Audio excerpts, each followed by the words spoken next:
जी ये criminal bail application number 620/25 आज शफीक राणा की जो रखी हुई थी वो आज अपने न्यायाधीश श्री त्रिभुवन साहब ने रिजेक्ट किया हुआ है उनका जामीन का अर्जी।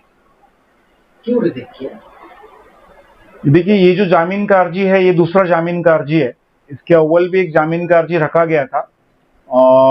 उसके बाद में उन्होंने ये जो अभी का जो बेल एप्लीकेशन रिजेक्ट हुआ है वो मेडिकल ग्राउंड के ऊपर उनको जमानत मिले उन्होंने वो बुनियाद के ऊपर रखा हुआ था।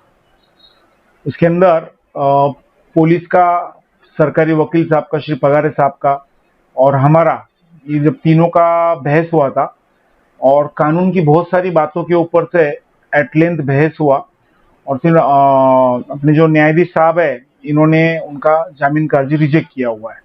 और इसमें मेन जो उनका जो अपने आरोपी का जो यहाँ पर उन्होंने जो बेल जो दाखिल किया था वो उन्होंने मेन मेडिकल ग्राउंड्स के ऊपर किया था।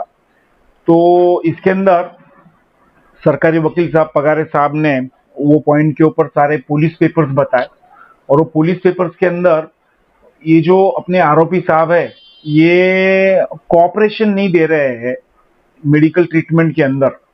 तो ये सारे पुलिस पेपर्स, फिर कुछ कम्युनिकेशंस उन्होंने नासिक जेल अथॉरिटी से भी किया है और ट्रीटमेंट लेने से इनकार करते हैं। ये सारी बातें पक्ष सब रखा था और साइमल्टेनियसली दो अभी अपने ऑनरेबल मुंबई हाईकोर्ट का और एक केरला हाईकोर्ट के दो जजमेंट साइड किए थे जिसमें एक भुजबल साहब का एक बहुत ही लैंडमार्क जजमेंट है भुजबल साहब का। तो भुजबल साहब को भी ऐसी एंजियोग्राफी और एंजियोप्लास्टी के रिलेटेड और बाकी के उनकी बीमारियों के रिलेटेड उनको जामीन पे छोड़ना ऐसा उन्होंने वहां पर अर्जी किया था।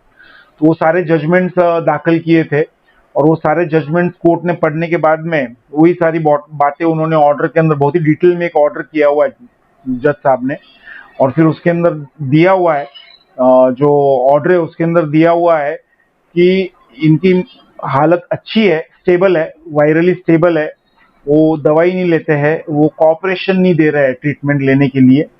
और पेपर जब देखे साहब ने तो उसमें दिखा हुआ भी है कि मेडिकल पेपर्स देखने के बाद में ऐसा दिखता है कि उनको डिस्चार्ज लेने बोल रहे थे लेकिन वो डिस्चार्ज भी नहीं ले रहे थे। फिर उसके बाद में ये सारी बातों के ऊपर से कोर्ट ने जो उनकी मेडिकल ग्राउंड के ऊपर का जो मेन ग्राउंड था उनका तो वो रिजेक्ट किया है। वो कुछ मद्देनजर रखते हुए उनका वो ग्राउंड रिजेक्ट किया है।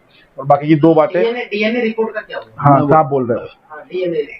हाँ डीएनए रिपोर्ट का क्या हुआ? डीएनए रिपोर्ट अभी आया नहीं है और इन्वेस्टिगेशन अभी चालू है, ऐसा कोर्ट का फाइंडिंग है, सेशन जज का। और अगर इनको जामीन पे, जमानत पे रिहा किया तो जो इन्वेस्टिगेशन जो है वो हैम्पर हो जाएगा। ये फरियादी को प्रेशराइज करेंगे, विटनेसेस को फोड़ने की कोशिश करेंगे, ऐसा जज साहब ने, सेशन जज साहब ने उसके अंदर लिया हुआ है।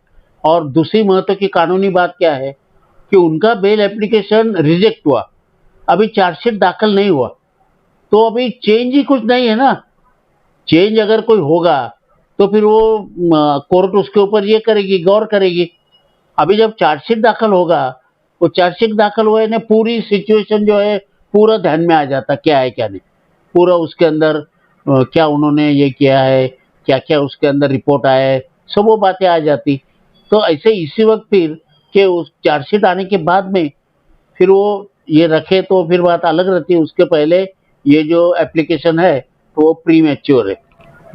मालेगांव के मुकामी कोर्ट में दूसरी बार बेल रिजेक्ट हो गई। अब इनको अगर कभी बेल रखना है तो क्या करना? अब एक तो पहले इनको हाई कोर्ट जाना पड़ेगा, पहली बात तो ये ऑर्डर के खिलाफ। अगर नहीं तो फिर उनको चार्जशीट आता है, जब तक उनको सब्र करना होगा।